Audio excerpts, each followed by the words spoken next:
Hi, my name is Laura Alvior, and I am here to tell you a review about the book Mouse. This book by Art Spiegelman. So the premise of this book is actually it's a fictionalized version of a real-time conversation of the author with his father, who is a Holocaust survivor. So one of the things that actually interests me the most with reading this book is the use of the animal metaphor. At first, it says on if you look at the cover, you know, you'll only see the sign, but I never actually realized the animals. So as I read through it, I was like, okay, I get it why. So basically, the mice or the cat or the mice are the Jews, and the cats are the Nazis. In the book, the Polish are pigs and the Americans are dogs. So that's how it was portrayed. And honestly, like the animal metaphor, um, it it's a very stylistic choice to make. It allowed the heavy topic to be more accessible, and it's a very sharp, incisive tool that actually reveals the harsh reality of how society can strip away humanity, and the use of the animal metaphor, it actually allowed the author and the readers to confront the uncomfortable truth about predator prey dynamic, and honestly, like I want to praise Art, the author, for creating or crafting a narrative that feels intensely human while literally not having any human in a book or in a page. And so it just shows how, with the story, it just shows how easily we can dehumanize others when when we view them through the lens of differences. So that's what it's telling me. Another thing that I like about the book, or not, but I like how he started with he started talking about Vladek's past, like how he was successful in his heydays, he had a lot of money, and all through that, like through the challenges that he's been through, we see the character develop and how the mindset has changed, and how the resilience, like the willingness to survive in that dark times. Um, I also like how he did not shy away in portraying himself and his father as as flawed people. I mean, Vladek is portrayed as a very real character, and he clearly suffered from a long-term psychological damage that from the Holocaust. And same thing with Art. I mean, he again showed that he's flawed, he's irritable, and it just allowed the readers to see and live through how it is to be a second generation survivor of the Holocaust. And so that's one of the things that I actually like in the book. I also like how the book is very minimalist. It's black and white, it doesn't have a lot of details, and basically it really allowed me as a reader to feel the raw emotion and actually like live through that time, like imagine myself in that time. Like I don't know, I can't imagine myself in that time because I feel like I'm gonna cry every day. But anyways, but yeah, I mean, there's a lot of issues surrounding the book. One of the videos that I've seen, it was just saying that the book was actually banned in school, and honestly, to me, banning this book is we're doing children a disservice. We're doing the community a disservice because this book, I mean, we do not want to mute history, and whether we like it or not, this is part of the world history. This happened. And showing children the horrors of or the reality of the past will not make them worse, you know. It will actually make them aware, will make them knowledgeable.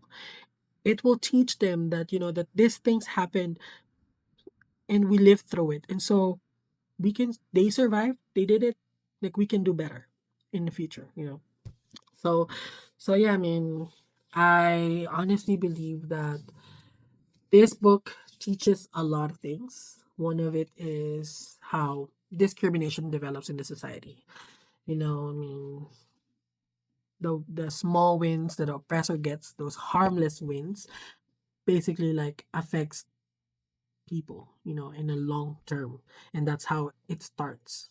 That's how it starts, the discrimination and the trauma, you know, the self identity and all that stuff. And yeah, I mean, if someone that is very vile and hateful about the book, maybe it's a good idea for them to read, to actually read it and change their perspective, you know. Um, Again, like to me, overall, like all the challenges that the book presented or that this book has presented um actually like invites me to reflect on the human spirit, you know, like it allowed me to, it wanted me to reflect on the human spirit. So anyways, that's it. Those are my takeaway from this book. I honestly believe that this is a really really good book and it's very very impactful, and I highly highly recommend it. Thank you. Hi guys, my name is Vinny Franzio. For the presentation script that we ended up deciding to go for, I ended up choosing Mouse Part One. Again, I the main reason why I wanted to try it is mainly because it was like a graphic novel, and I just kind of wanted to introduce myself into those. Um, it's by Art Spiegelman. It ended up getting banned, which in my opinion is one of those rare books that like completely earns its reputation, and then still manages to challenge you for liking it. I definitely endorse it, but it's not the kind of book you would like enjoy in a certain way. It's more like it sits with you afterward, making you think about what it means to turn trauma into art and what loss is in the process for the most part. Kind of things that grabbed me besides the photos and obviously all the cool art, which I like, was the form. It's how it was written, how it was translated over. Spiegelman could have written a traditional memoir or novel, but made it into a comic, which I think is a really unique way to get the message across. Especially with the directive of like having them pretty much be the family. He forces us to experience the memory visually in a certain way. Every panel is a negotiation, what to show, what to hide, what it simplifies. The animal masks aren't just for some creative gimmick. There is a way of asking, like, how do we categorize people when the survival is on the line? And if they're animals, is it really any different? The Jews as mice, the Germans as cats. It kind of like fits perfectly. It's both obvious and disturbing at the same time because that is a normal scenario, kind of like a Tom and Jerry in a way. You start realizing like how deeply like we internalize these categories even when they're absurd. But Mass is more than like some Holocaust story. It's like father and son. It's about memory, guilt, translation. You're constantly pulled between the two timelines, which I think is a unique way to do it, especially through comic. The son recording and then the father surviving, and then the tension drives kind of everything more together in the end, obviously. Part two obviously has probably different things, which I might end up getting just because I kind of want to like see how everything goes and folds. Um, but I love that Spiegelman doesn't treat history like it's a museum. It's alive, it's messy, and it's still sitting in the kitchen table around arguing about groceries type of thing. Like it's a normal type thing that we all encounter. We just might have different viewpoints on that. Um, I think a few scenes, or I guess beliefs of when this happened that definitely changed or flipped for me is the prisoner on the Hell Planet. It's about like an abrupt stylistic like shift. It's like black inks, jagged shapes, expressionist chaos. It's a little bit like an old school World War II movie where they didn't really have any filters back in the day, almost like Inglorious Bastards. I think Spiegelman like suddenly draws himself to this tormented figure mainly because it's something that he experienced and he trapped guilt over his mother's suicide type of thing. The style feels claustrophobic. It's really like immensely deep in the breaths. The word balloons are crushed together, which means that there's a lot of things going on. The panels close in on him. It's kind of like intentional, because that's the only way to like get the message across. I think kind of how it changes the style is also like the way he's an artist, if not just explaining the story, but showcasing it. His father dominates the book for the most part. The Holocaust is obviously the narrative, which we all kind of learned about in high school, but it's the survival. Um, there's son's guilt, there's grief. It takes over. The art literally breaks format to make space for it, which I think is a unique way, which I don't think I would have liked this if it was a memoir as much. Um, the son like the son's trauma doesn't really fit inside with the father's like testimony, but the testimony isn't like one clean voice. It's a crowded room. It's kind of like all talking over each other and deciding on which one you really want. I think that's like the main purpose of like everything entwined with it. That's kind of what I think what makes the book so powerful is it refuses to separate the extraordinary from like the ordinary. The same ink that like kind of draws Auschwitz, which is like the main one most of us know. It's a fight about money or a different like kind of phone call if it's like missed. Um, it's the one continuous line. It's showing that trauma doesn't end when the camps do. It's inherited. It's something that is encountered in a daily life through them. It may not be the same scenario, but it's definitely the same type of feeling for all of them. It's argued over, it's drawn, it's erased. I mean, to probably go through all these images and redraw them was probably a traumatic experience, but also probably therapeutic in a way for him. I think this book like really it connects perfectly with the themes of the course, especially like power, identity, and the politics of remembering things like that in a different way.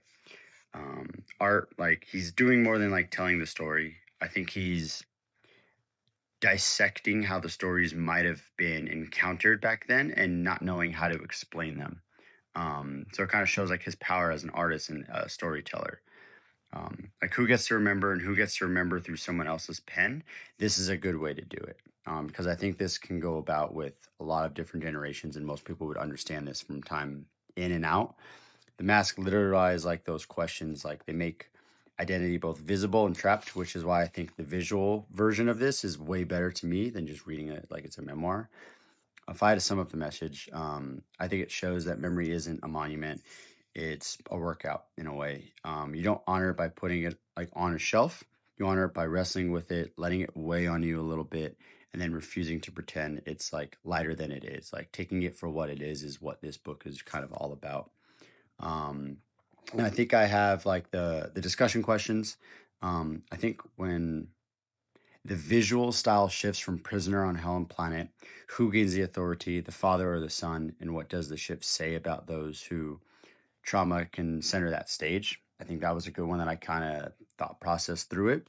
I also like that. Do the animal mass help the clarify the identity, or do they kind of trap it? Again, this can be interpreted by depending on how you are visually like looking at the book, and does it change depending on the scene or who's wearing which masks? Um, I think finally, in the book that Art decided to like cast upon us, it's asking to judge Vladik, the father, and where is he asking us to judge ourselves as readers or witnesses? Again, it's kind of the whole Auschwitz thing. Like, did we do something? Did we didn't? Like, did we know? It's kind of like, are we judging ourselves or did we just sweep it under the rug? Um, but yeah, that's my take. Thanks for listening, and I suggest definitely getting this one. It's actually a really good visual book.